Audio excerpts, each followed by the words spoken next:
Welcome to Newspapers Today on OSBC Television. Luwatan Yusuf is my name.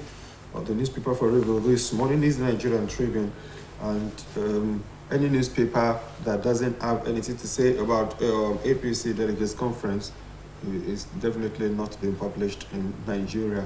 Certainly, I have my analyst in the studio, Consultant Sonny Ajayi. Good morning and welcome. Yeah, it's great to be here. Yeah, less than 14 hours ago, Mr. Sonny Ajayi was here together with another analyst to dissect issues regarding the APC National Delegates Conference holding now in Abuja.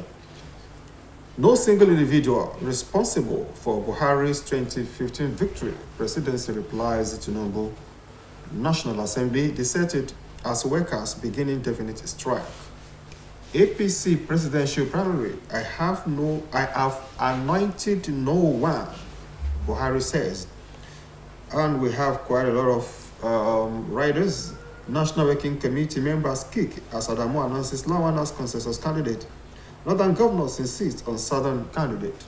Consensus candidate, a legal impossibility, says Tinubu campaign organization. I see danger. APC cabal planning against you, Fayoshe tells Tinubu. Nnamani steps down, backs southeastern aspirants. Former APC National Secretary Akpano Dode dumps party. 54 lawmakers sue National Assembly others over judges' poor pay. Gunmen kill policeman, Okada rider, cut away rifle in Warri. And our attack, police recover free unexploded devices. Tinubu, Fayemi, Amusan, others visit, donate to victims and church. For the 3-year-old woman, others battle for lives as victims recount experiences.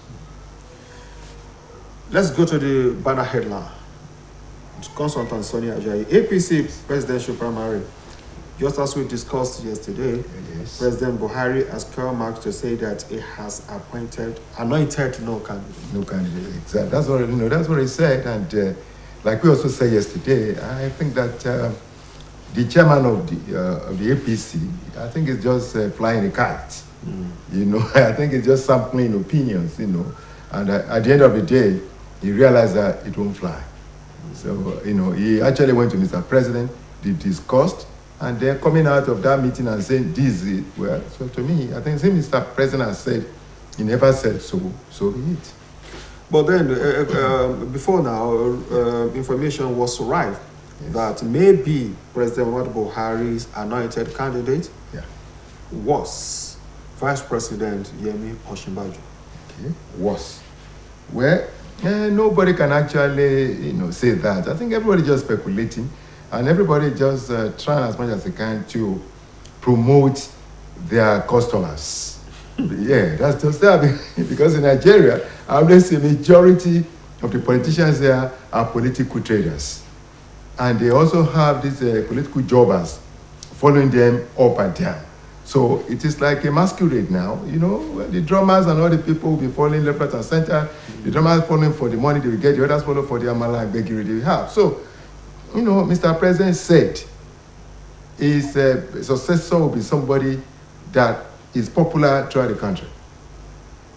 To me, I mean that popularity, somebody who has national structures around, somebody whose efforts have impacted other people's political ambitions, somebody who has been tested, at the state level and has excelled, somebody who could have belonged to the governors forum. Because whether we want to know it or we don't want to accept it, the governors control the administration when we talk about federalism in terms of, this holistic federal structure. What we are practicing today, we are practicing, federalism, whether it's true or it's not true. And so if it's so, the governors control the administration. For instance, right now, Mr. President does not have a single candidate. Yes, right? So all the candidates are coming from the regions, they're coming from the states. And who are they responsible to? They're responsible to their governors. So Mr. President, the only thing they can do is to say consensus, and if those guys also are not smart enough, then they key into it. But if they say, no, Mr. President, we're not going to take that, then so be it. And that's exactly, what I keep on loving our governors across the river Niger for. Unlike our own governors here, they are so sheepish that they will not be able to take the bull by the horn and say, listen, this is what we want, this is our country. You are a president where we are also governors of our state. So they said no. And according to the news, whether it's true or false, we don't know. Let's say it's an allegation. They stormed the presidential villa to tell Mr. President, we do not want that. And on the southern candidacy, we stand. Yes, that is here. Northern governors insist on southern candidates. Yeah. So, you see, and that's why I say I keep on admiring them. But if we are to be our own people, they won't do it. Our own people will just keep on, murmuring and lamenting, and then the social media, will be awash with a series of criticism and the rest of them. But these guys said, no, we have no time for Turenchi. We have no time for grammar. They went straight to the man and said, sir, look, we are the one control the administration. We are the one who are paying these delegates because these delegates come from our constituencies. And so we are the one that are ferrying this constituents to Abuja. And we are the one to choose who will lead us because we represent 36 states. Okay, and Mr. Governor, we are responsible to our own parliaments in our states, while you are responsible to the National Assembly. So if it comes to the National Assembly, then you may have an overall say. But when it comes to the states and it comes to choosing who your successor will be, it is our responsibility. And I think I like that. And Mr. President has no way out because two factors play out. Number one, these are people from the north. He knows they know their rights and they claim them. Number two, he knows that they are saying the truth. So that's the way it is. Now let's look at it this way, Mr. Sani Ajayi. Yeah. Umar Ganduje, governor of Kano. Yes. Nasir El-Rufai, governor of Kaduna State. Yes. Senator Kashim Shettima. Yes. And Atiku Bagudu. All northerners. Yes. All Fulanis. Yes. And very powerful personalities. I've thrown their weight behind a southern candidate, particularly Asiwaju Bola Ahmed Tinubu. Yes. Is that not pointing to the fact that the North still chooses who leads Nigeria? Look, whether we like it or not, the southern governors also came up with a resolution in form of a communique where they said whether anybody likes it or not. And then the Southern Governors Forum is led by our own Omoluabi Arakunrin Akeredolu. So when they met in Port Harcourt, they met in Asaba. It's the same story. When they went to Lagos, the same story. That this time around, the president must come from the south. So there's nothing new, or there's nothing that those guys across the River Niger also are talking, because they know, they realize it, and their own leader also there is Lalong, Governor Lalong, and Governor Lalong is a bureau man from Plateau State. And when we are talking right now, they have taken a lot of beating. From these foreign, Fulani S-men and whatever they call them. So they will not be so sheepish. And they say, okay, listen, we don't care. Let somebody again come from there. And if that somebody is even coming, they know in the north now that somebody again is not coming from the Birom area. It's not coming from Ibiroma. It's not coming from TV. It's not coming from Idoma. It's not coming from the rest of them there. Nupe. So it's still going to be a Fulani. And so they say, we aren't going to take that. So the best bet is that now not to torpedo the ship and to allow the pilot to be able to continue to navigate with their own compass. It is better to say, listen, let's consider to the south and let's now shop for a very powerful, VP from our own end. That's good. No single individual responsible for Buhari's 2015 victory presidency replies Tinubu. Absolutely true. Yeah. When we situate it very well, no single individual can be responsible for anybody's destiny. We can only be divine helpers. Okay. Yeah. The onus lies on God. And we should not take the appreciation, and the blessing away from God. It's only God who can do it. But again, God will use people to manifest those ambitions and whatever way are trying to, achieve. And the divine helper for Mr. President is Asiwaju Bola Tinubu.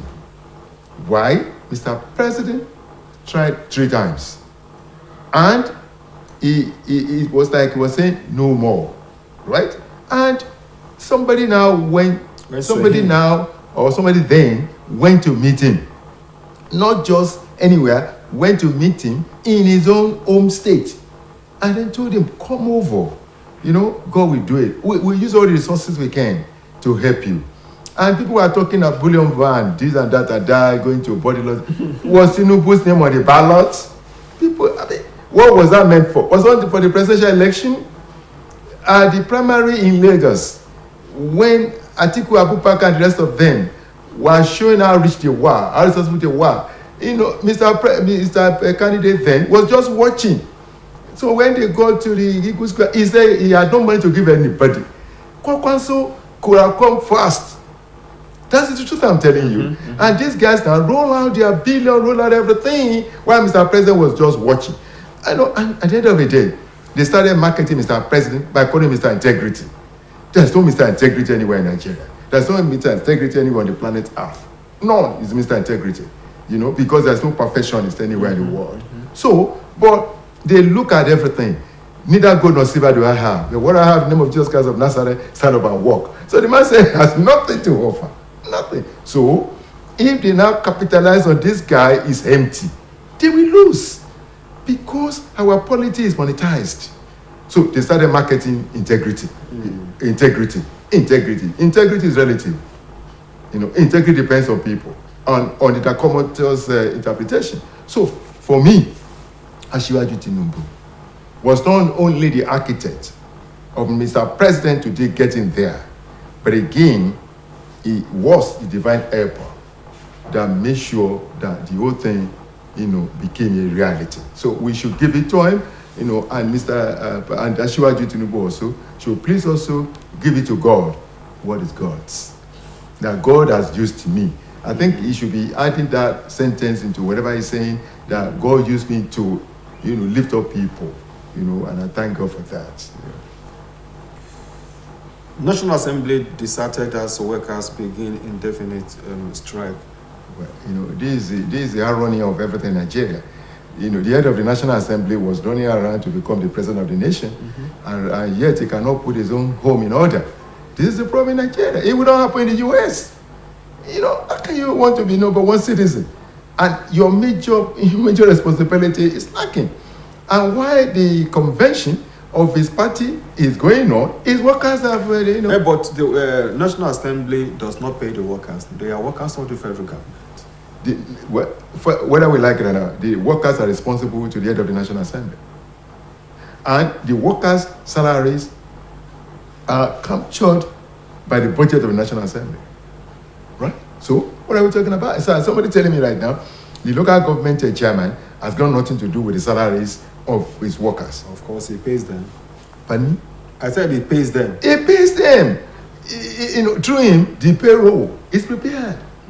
So through him, the workers' productivity is assessed. Through him, the workers are employed.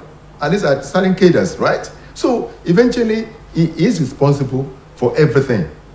For their welfare, for their this, for that. So if the guy's house is not in order, should this guy now become a presidential candidate?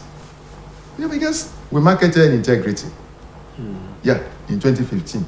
Nothing else to market. We marketed integrity. So what are we going to market for a guy right now, you know, whose workers, his first constituency are on strike? We now say is what? Mr. Clever or Mr. Smart. 54 lawmakers sue National Assembly. Others over judges' poor salary. You know, so this is what we are saying, that next year election should be a turning point, you know, in everything we're doing in this country. Okay. Next year election should be a watershed. Next year election should be something all of us should participate with our PVCs. Next year election should be reinvention of Nigeria. We need to reinvent our country. We need to put our country back on the path of progress. We need to look at everything roundly. We need to look at everything globally. You know, where are we? What's going on? This and that, because at the end of the day, unless we reinvent Nigeria, we ain't gonna get that country of our dream. Because face it, whether we want to know or we're trying to maybe just run away from the facts. 2015, the dollar was changing for less than 150 naira, right? Today, the dollar is over 600 naira. And if the dollar is over 600 naira, so what are we talking about? Inflation is on the rooftop. What are we talking about? Average Nigerian will not be able to have comfort. What are we talking about? There will be no more middle class. Okay, middle class no longer exists. Then what do we have right now? We have upper lower class. And eventually when the upper lower class also, goes up, then, like a smoke, just exhausts and off it goes, then what do we have? Because in some climes, what do leaders do? The leaders make sure that they have the upper class, they have the middle class. So if eventually they fall, they land in the middle class. If those in the middle class also rise up. And the people under too are looking forward to the middle class. But in Nigeria, the middle class has been wiped out, completely wiped out. Now we have upper, lower class. The upper, lower class, our politicians are both CIPs, commercially important people, and VIPs, very important people. Commercially important people are people like Adenuga, right? People like Dangote and the rest of them. All the authorities they have in their lives and the rest of them resonate on their position in their own establishments, in their own companies. They cannot declare a public holiday on their streets. No, they can't. They cannot. But they are monetarily powerful. And almost Warren Buffett and the rest of them. So, the VIPs are the politicians. The VIPs are the civil servants, in our echelons, who have two things, power and authority. In management science, power is described as that thing that makes somebody to tell his subordinate, do this job, and he will do it. Authority is what that power resonates on. The position the man holds.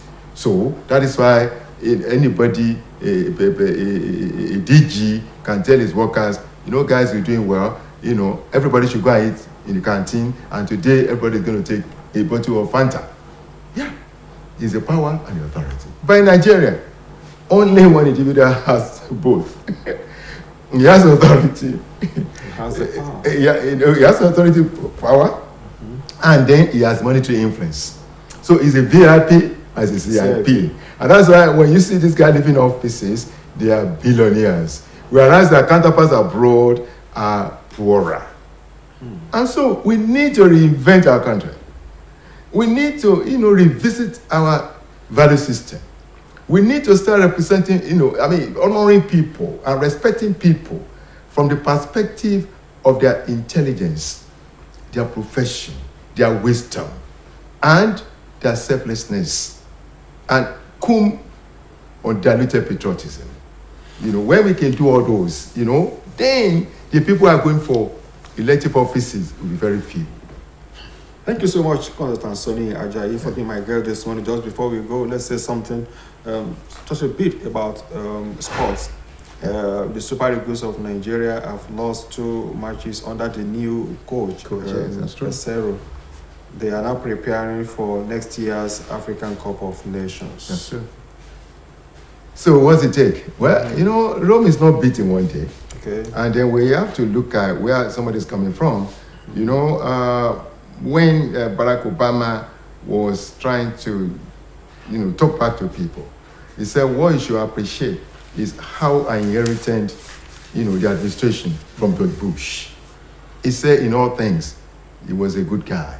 When it comes to economy, he didn't manage it well. We could have gone to that war in Iraq and the rest of them like that. But I give it to him. He was a nice guy from Texas. When it came to Donald Trump, they told him he should shut his mouth. That met a buoyant economy. And the whole foundations have been laid. And everything was good. And even they put a bomb, a jackass, we operate. And that's what we like in Nigeria. We don't have institutions. So this guy is inheriting something that is already going moribund. Yes, small teams in Africa are beating, Eagles anyhow. I don't know whether they're still super, And so, because, Eagle is the largest bird. Eagle is the bird that can fly over 100,000 miles. You know, Eagle is the one that no ball can face. So, and the guy now said, listen, what's going to happen right now is that I'm reinventing this team. Okay. I'm rebuilding this team. Okay. You know, and I'm going to face people who are tougher than us and who are from Latin America, you know, with a different, you know, style and pattern of play. And if we are beaten, at least what I'm going there for is to pick and see where we can improve, what we do best, and the rest of them like that. So the guy is building a team. And we should give it to him. Abuja is not beating one day. Thank you. So we should all support Coach Jose Pesero. He's building a team. He's new here. Yes. He has a lot of work to do. Absolutely. We must all support him, and we must all support our own Super Eagles. Exactly. That brings things on to this edition of Newspapers Today on OSBC Television. My guest has been Consultant Soni Ajayi. Oluwatoyin Yusuf is my name. Enjoy the rest of your day. Good morning.